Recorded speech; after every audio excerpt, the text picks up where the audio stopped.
Assalamualaikum warahmatullahi wabarakatuh. Alhamdulillahirabbil alamin.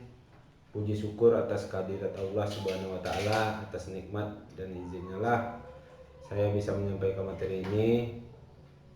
Salawat berserta salam tak lupa juga kita sampaikan kepada junjungan umat, yakni Nabi Muhammad sallallahu alaihi wasallam, dengan mengucapkan Allahumma shalli ala sayyidina Muhammad wa ala ali sayyidina Muhammad. Perkenalkan, nama saya Alvan Setiawan, mahasiswa pasca sarjana pendidikan olahraga Universitas Negeri Padang. Yang saya hormati dosen pengampu Profesor Dr. Busril MPD, yang saya hormati Dr. Damrah MPD. Baiklah, saya pada kesempatan kali ini akan menyampaikan materi tentang konsep dan pengetahuan pedagogik dan didaktik. Sekolah merupakan suatu lembaga yang memberikan pengajaran kepada murid-muridnya. Lembaga pendidikan ini memberikan pengajaran secara formal. Berbeda dengan halnya keluarga dan masyarakat yang memberikan pendidikan secara informal. Sebagai suatu lembaga yang menyelenggarakan pengajaran dan kesempatan belajar, sudah barang tentu harus memenuhi berbagai macam persyaratan, antara lain murid, guru, program pendidikan, asrama, sarana, dan fasilitas. Segala sesuatu telah disusun dan diatur menurut pola dan sistematika tertentu, sehingga memungkinkan kegiatan mengajar dan belajar berlangsung dan terarah pada pembentukan dan pengembangan siswa. Hal ini disampaikan oleh Hamalik 2001. Pendidikan merupakan salah satu kebutuhan dasar bagi setiap orang. Dengan mendapatkan suatu pendidikan, seseorang akan dapat mencapai pendewasaan. Dalam dunia pendidikan akan selalu terdapat kegiatan mengajar, mendidik, dan melatih. Kegiatan mengajar ini lebih menekankan pada upaya untuk memberikan sejumlah pengetahuan-pengetahuan dari pendidik kepada peserta didik. Pendidik dalam kegiatan pengajarannya di dalam kelas melakukan berbagai upaya agar peserta didik dapat memahami materi yang diberikan, sehingga dalam proses pembelajaran seorang pendidik harus mampu menyampaikan materi yang diajarkannya dengan baik.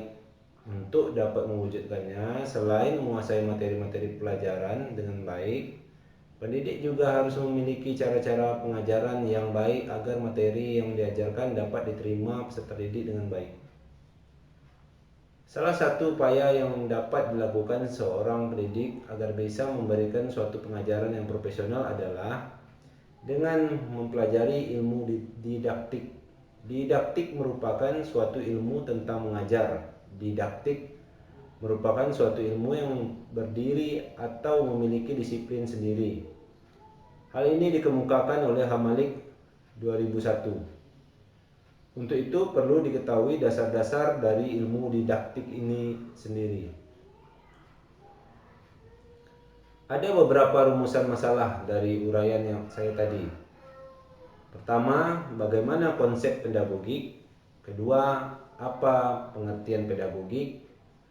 Ketiga, bagaimana tujuan pedagogik? Keempat, bagaimana manfaat pedagogik? Dan yang kelima, apa pengertian fungsi dan manfaat didaktik?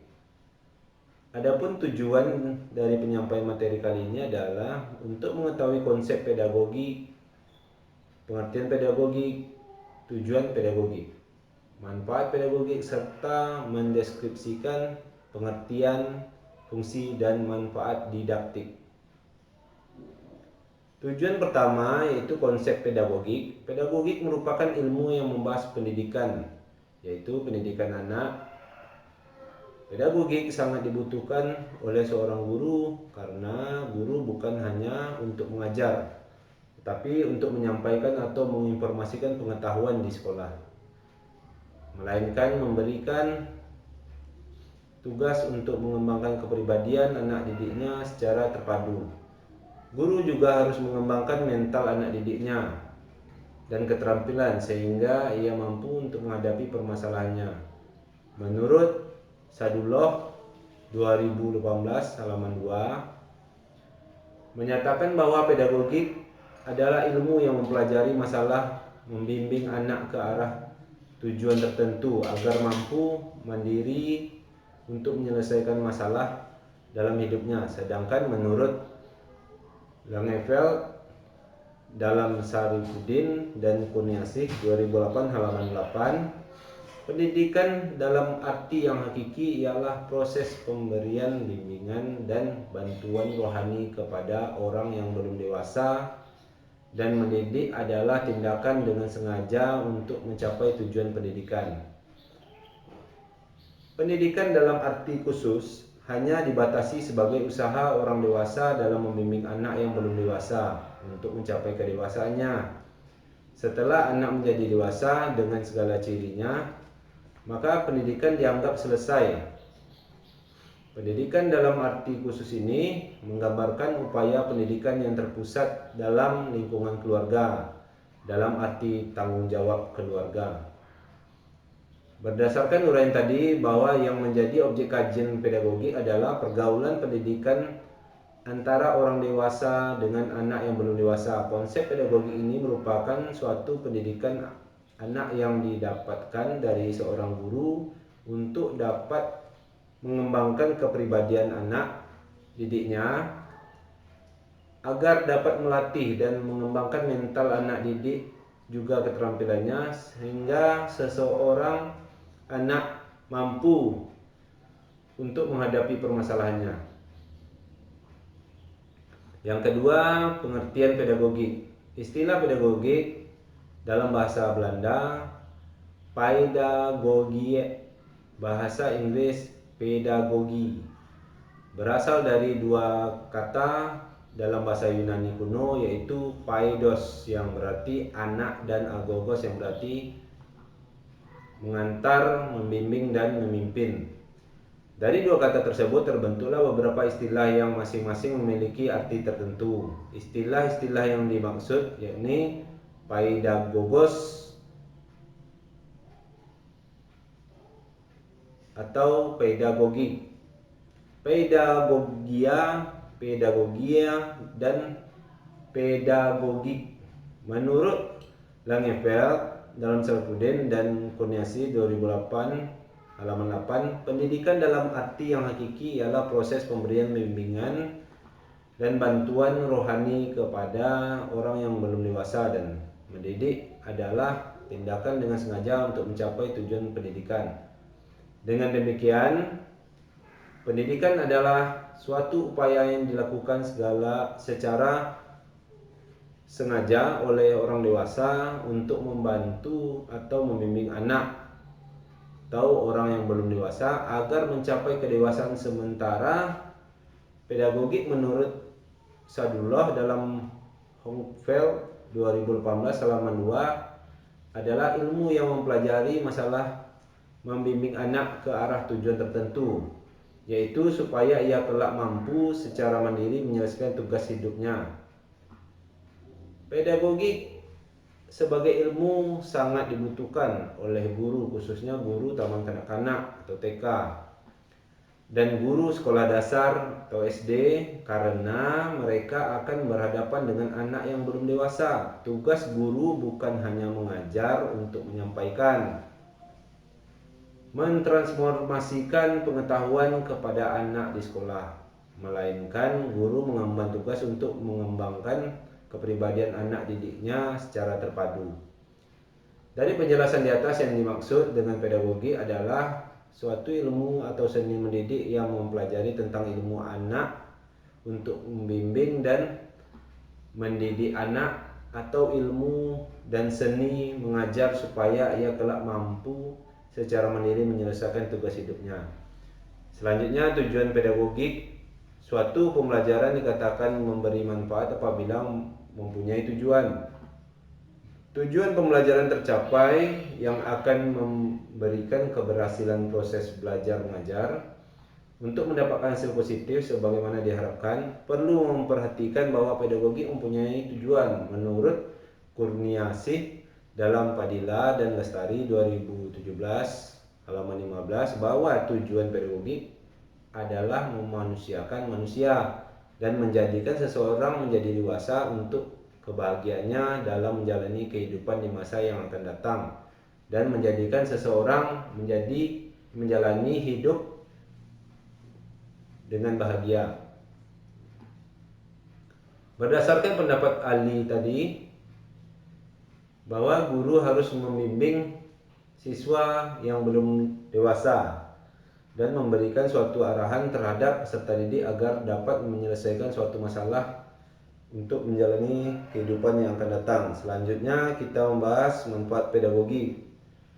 Menurut beberapa ahli, salah satunya Kurniasih 2017 halaman 20, beliau memaparkan bahwa manfaat dari pedagogi adalah pertama, memanusiakan manusia, menjadikan seorang dewasa demi kebahagiaan dan menjalani hidup.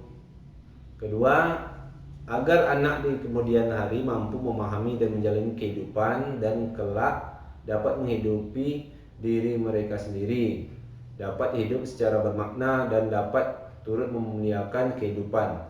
Ketiga, membantu murid mempertanyakan dan menantang dominasi serta keyakinan dan praktek-praktek yang mendominasi.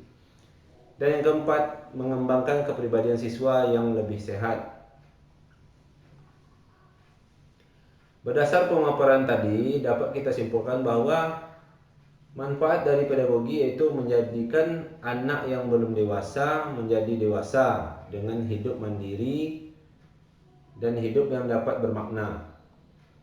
Selanjutnya kita membahas mengenai didaktik. Apa itu didaktik?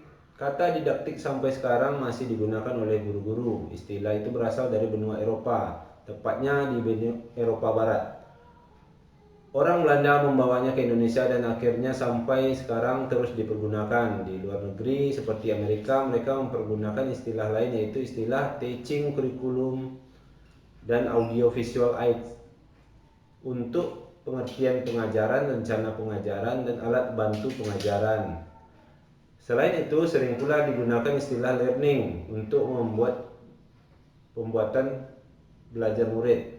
Pembuatan belajar erat sekali pertaliannya dengan pembuatan mengajar.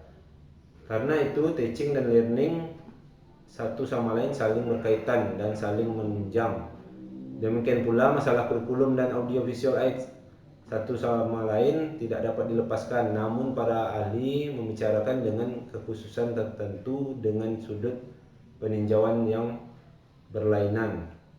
Istilah didaktik berasal dari kata didasko. Didaskein artinya saya mengajar atau jalan pelajaran. Bahkan ada yang menyebutnya sebagai ilmu tentang mengajar dan belajar. Ilmu ini membicarakan tentang bagaimana cara membimbing kegiatan belajar murid secara berhasil. Pengertian didaktik ini dikemukakan oleh Hamalik 2001. Didaktik adalah ilmu mengajar yang membuat orang menjadi belajar. Didaktik adalah ilmu tentang masalah mengajar dan belajar secara ampuh dan berdaya guna. Didaktik tidak sama dengan pedagogik. Didaktik adalah bagian kecil dari rumpun ilmu pedagogik. Mengajar hanyalah salah satu aspek dari mendidik, namun mengajar adalah unsur yang utama dalam mendidik. Hal ini diungkapkan oleh Ismail 1998. Selanjutnya kita akan membahas fungsi didaktik. Fungsi didaktik dapat ditinjau dari dua segi. Yang pertama ialah dari segi ilmu dan kedua dari segi alat atau media. Pertama, fungsi didaktik dari segi ilmu. Ilmu didaktik merupakan cabang dari ilmu pendidikan yang sekarang telah berkembang sebagai ilmu yang berdiri sendiri. Didaktik dipandang sebagai ilmu pendidikan yang diterapkan, yang dipraktekkan terutama dalam pengajaran di sekolah. Perkembangan didaktik yang pesat bukan saja mendorong kemajuan pengajaran, akan tetapi telah memberikan bahan-bahan yang lengkap bagi ilmu pendidikan. Bahkan timbulnya masalah yang dihadapi oleh guru dan murid dalam hubungan proses belajar dan mengajar telah mendorong pemikiran-pemikiran baru secara filosofis pedagogis. Para ahli filsafat pendidikan berusaha keras menemukan cara-cara yang tepat untuk memecahkan persoalan-persoalan yang dihadapi oleh didaktik.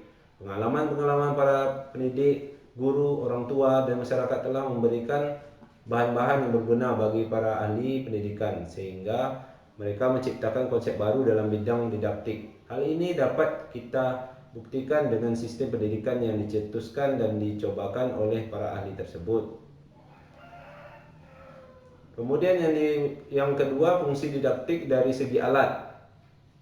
Sebagai alat didaktik berfungsi dalam masyarakat, budaya, dan teknologi. Kita maklum bahwa di dalam masyarakat, baik dalam kelompok yang besar maupun kelompok yang kecil, setiap saat ada di mana saja selalu terjadi proses komunikasi dan interaksi. Komunikasi dan interaksi sosial akan bertambah lancar apabila individu-individu yang berkomunikasi dan berinteraksi itu mampu melakukan secara baik dan efektif.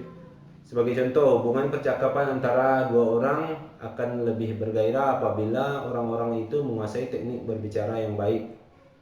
Masih ada sebagian orang yang berpendapat bahwa ilmu didaktik hanya bermanfaat bagi guru di sekolah saja. Pandangan ini tidak kita tolak kebenaran seluruhnya, oleh karena sejak semula kegunaan didaktik terutama dirasakan oleh para guru. Akan tetapi di samping itu, kenyataan menunjukkan bahwa ilmu ini digunakan di mana-mana, bukan oleh guru di sekolah saja, melainkan oleh masyarakat, lembaga dan badan-badan perusahaan, lembaga pemerintahan, lembaga pembangunan, lembaga pedesaan, kemiliteran, dan lain-lain. Guru yang baik harus menguasai ilmu yang menjadi bahan pelajaran dan ilmu didaktik sebagai ilmu tentang cara penyampaian. Di dalam masyarakat, ilmu didaktik sangat banyak digunakan orang, kendati mungkin mereka tidak menyadari bahwa yang digunakan itu adalah didaktik. Misalnya, seorang lurah memberikan penjelasan kepada masyarakat desa tentang keluarga berencana, P3K, dan berjangkitnya penyakit di daerahnya. Ia harus memberikan ceramah sedemikian rupa agar masyarakat desa itu dengan mudah menangkap dan memahami isi ceramah itu. Usaha demikian sesungguhnya sudah termasuk usaha yang bersifat didaktis. Kita dapat menemukan beberapa manfaat dari didaktik, antara lain: pertama, didaktik memberikan petunjuk tentang membuat perencanaan. Kedua, didaktik memberikan petunjuk tentang bagaimana cara membuat tujuan-tujuan yang diinginkan. Ketiga, didaktik memberi petunjuk tentang bagaimana cara menyampaikan pengalaman dan pengetahuan yang dengan cara yang efektif. Keempat, didaktik memberikan petunjuk tentang bagaimana cara mengadakan penilaian secara efektif. Yang kelima, didaktik memberikan petunjuk tentang bagaimana cara membuat suatu program yang sistematis.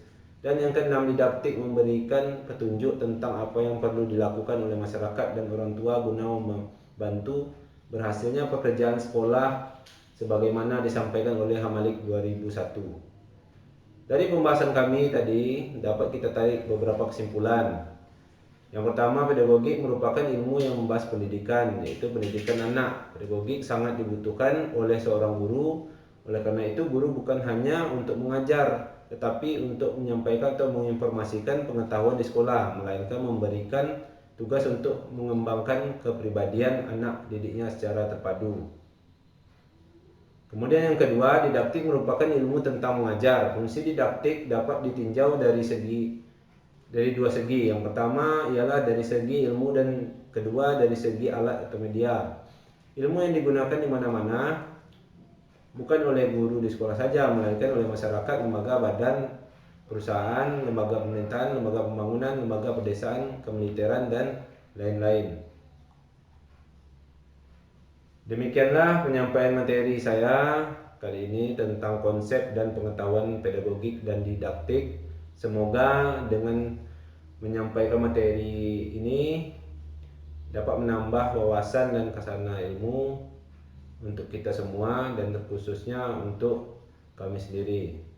Sampai jumpa di materi selanjutnya. Saya Alvan Setiawan undur diri. Wassalamualaikum warahmatullahi wabarakatuh. Salam olahraga.